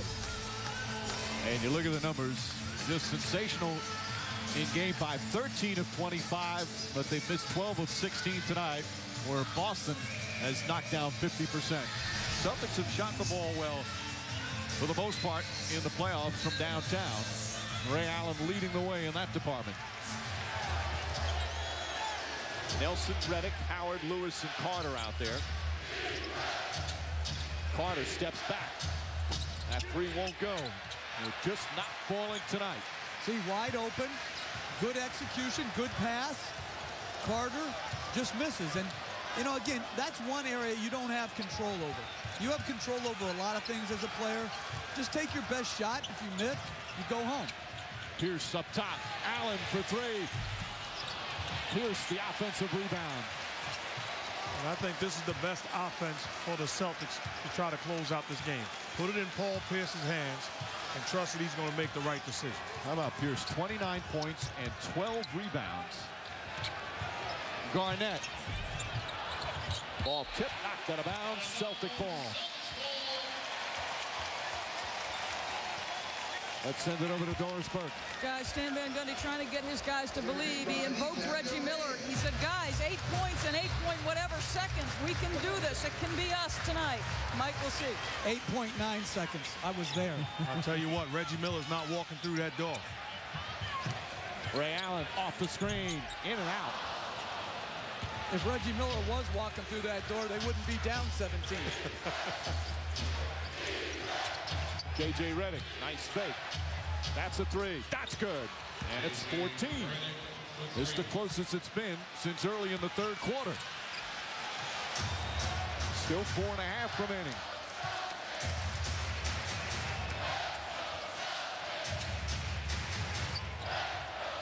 And there's really no reason to switch this pick and roll, which is the correct thing. If Vince Carter get through and stay on Paul Pierce. Pierce again. 31 for Pierce. And timely buckets for the Celtic captain. The Orlando Magic, they have no answer for Paul Pierce. It's an ideal matchup for him. He has all 8 of their points here in this fourth quarter. Nice backdoor pass, and Nelson finishes on a beautiful feed from Redick. So you look at Pierce, and his problem is when he has bigger, stronger guys defending him, able to get him away from his spot. The Magic don't have that. He can get anywhere he wants on the floor and can score. Orlando has cut 10 points off what was a 24-point fourth quarter lead. But time is running down. Pass inside, deflected. I like that time. They switched it and then came and doubled. Carter fakes the three. Drives out of control. Up top to Nelson. That won't go. Howard tips it. Can he save it? Right to Rondo. Rondo pushing. Flips it up. Gets it to go.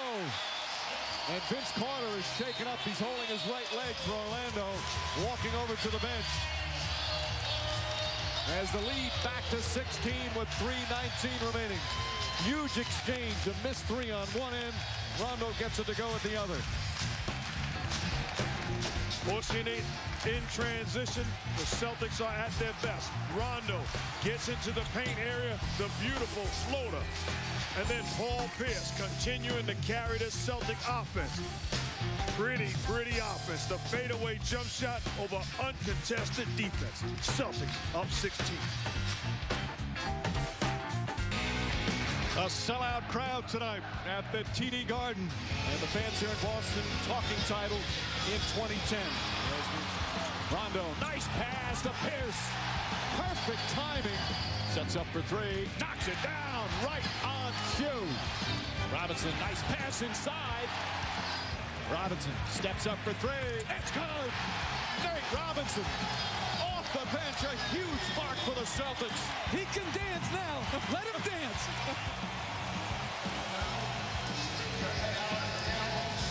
Back in Boston for Game 6. The Celtics 3 minutes and 19 seconds away from going back to the NBA Finals. Nate Robinson, the unexpected spark tonight. They're 13 points off the bench in the first half. Boston on the verge of knocking off the two best records in the NBA. Howard gets it down low and gets it to go. In the conference semifinals, they beat the Cavaliers, who won 61 games. That was the best record. Orlando was second with 59. Celtics on the verge of eliminating them here tonight. And when Orlando looks back, the thing that is going to have them scratching their head. Orlando ball, says Mike Callahan. Is the first half of game one. They played so poorly that they lost home court advantage right there. To me, more so, anybody can have a really bad game. The Celtics had one in game 3 against Cleveland as Lewis misses one. But it was that first half. That was when they fell behind by 20. They made a comeback, but it was not enough. And then lost game 2 as the crowd starting to celebrate. The Celtics in the last couple of weeks, actually during the course of the regular season, as Pierce is fouled, their Hall of Fame PR man, Jeff Twist, reminded Doc Rivers, the head coach of the 68-69 Celtic team. That was the last year that Bill Russell played. He was the player coach. They were the 4th seed that year, and no one gave them a chance to win a title. They were 48-34 during the regular season. They were a team that underperformed at time during the regular season. John Havlicek always says nobody gave us a chance, but they wound up beating the Lakers in the finals in 7 games. It was the worst record by a Celtic team for a champion, and there are some similarities as Rondo misses. Allen banks it in because not many gave this team a chance toward the end of the regular season. They finished the regular season dropping 7 of their final 10 games. Some thought they'd be beaten in the first round as Jameer Nelson goes off the mark. And it was even longer than that. For 2/3 of the season, they were a 500 team, 27-27 over their last 54 games. But they beat the Heat in 5 games in the first round, and then put on some incredible performances against Cleveland, and now on the verge of knocking off the Orlando Magic. I give credit to Danny Ainge for resisting the temptation of trading Ray Allen and negating any chance of winning it this year. And Doc Rivers, I give credit for not becoming so exasperated with some of their lackluster performances that it prevented them from playing well in the playoffs. Rivers kept telling him, we're close. I like this team. Perkins.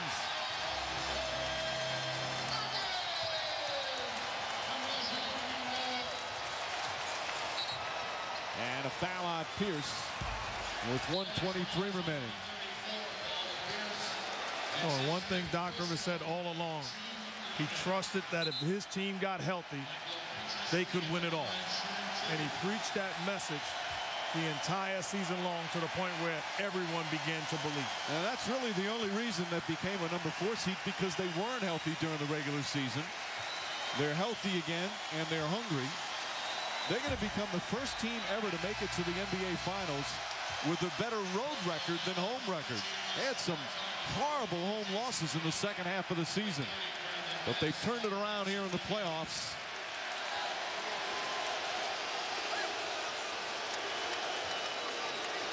More chance of beat LA.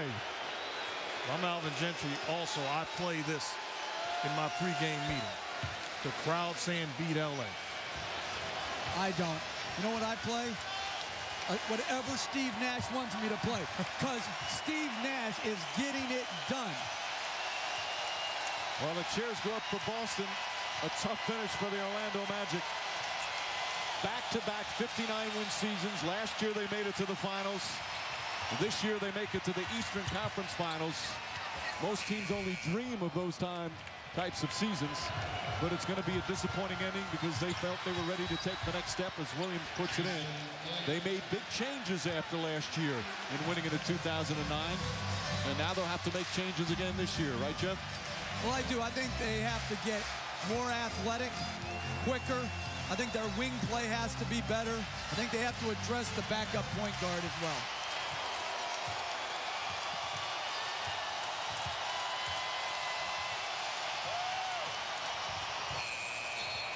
That won't count. Basket waved off a 24-second violation. Now the finals will begin on Thursday. It'll be either in Los Angeles or in Phoenix. Game 1 on ABC. Tip-off shortly after 9 Eastern. You know, Mike, how many coaches would take out their guys to get a standing ovation? I like Doc Rivers not doing it. We haven't done anything, fellas. Yeah, they've got one more round to play, and they'll dribble this one out. The Boston Celtics are going back to the NBA Finals. Second time in 3 years. 21st time in franchise history. And they'll be able to go for banner number 18.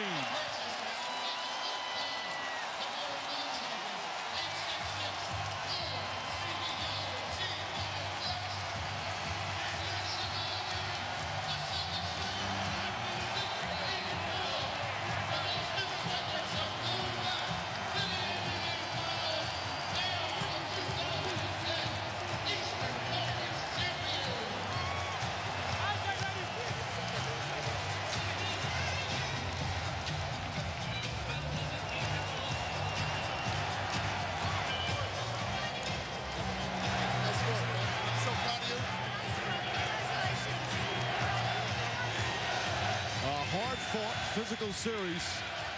And the Boston Celtics emerge. You love to see the sportsmanship as they go at each other so hard during the 6 games. And now the congratulations, the good luck. As we get ready for the presentation of the Eastern Conference Championship Trophy. And Paul Pierce once again at home with a chance to clinch a series. Comes up huge. 31 points, 13 rebounds, 5 assists. He's with Doris. He certainly did come up huge. Paul, after giving the Boston Celtic fan a little bit of angst, you go up 3-0, you lose 2 straight. What did this team get back to tonight? Well, we got back to moving the ball, playing good defense, not allowing them to shoot the 3-point shot. I just think that was the key. You know, you can't expect the Magic team to lay down. They've been great all year, and they showed some fight, but I'm just glad we were able to finish that at home. I did not want to go to Orlando. Your bench has been superb, giving contributions in various series, but tonight it was a bit of a surprise with Nate Robinson. When you watched what he did in that first half, what's going through your mind? You know, he really won this game for us because the game was in the mix to go either direction, and he came in and gave us a spark. That's why we brought him in. He stayed patient, ain't been playing much in the playoffs, and that's huge. You know, that's him growing up, finally growing into a man tonight. You had some words for the fallen hero, Dwight Howard. What was your message to the young man? Oh, I just told him, you know, the stuff, you know, we always talk stuff. I'm always talking trash to him. It wasn't personal. The stuff in Twitter, I never said that. You know, I'm more classy than that to say that we're going to break out brooms. That's all I wanted to let him know. He's a hell of a player, and good luck. All congratulations. Mike. The Celtic captain playing 45 minutes tonight, Doris, as Dwight Howard and the Magic are done for the season. And again, the Celtics in the NBA Finals, which will start Thursday on ABC, either in Los Angeles or in Phoenix. Lakers and Suns still playing in the Western Conference Final. They'll have Game 6 tomorrow night on TNT, but Thursday on ABC, Game 1 of the NBA Finals. As the Boston Celtics win the Eastern Conference Finals 4-2. And for the second time in 3 years, we'll play in the championship round. Final score in Game 6, the Celtics 96, the Magic 84. Up next on ESPN, it's SportsCenter. This has been a presentation of ESPN, the worldwide leader in sports. For Mark Jackson, Jeff Van Gundy, Doris Burke, and our entire outstanding ESPN crew, this is Mike Green saying so long from Boston. The Celtics back in the NBA Finals.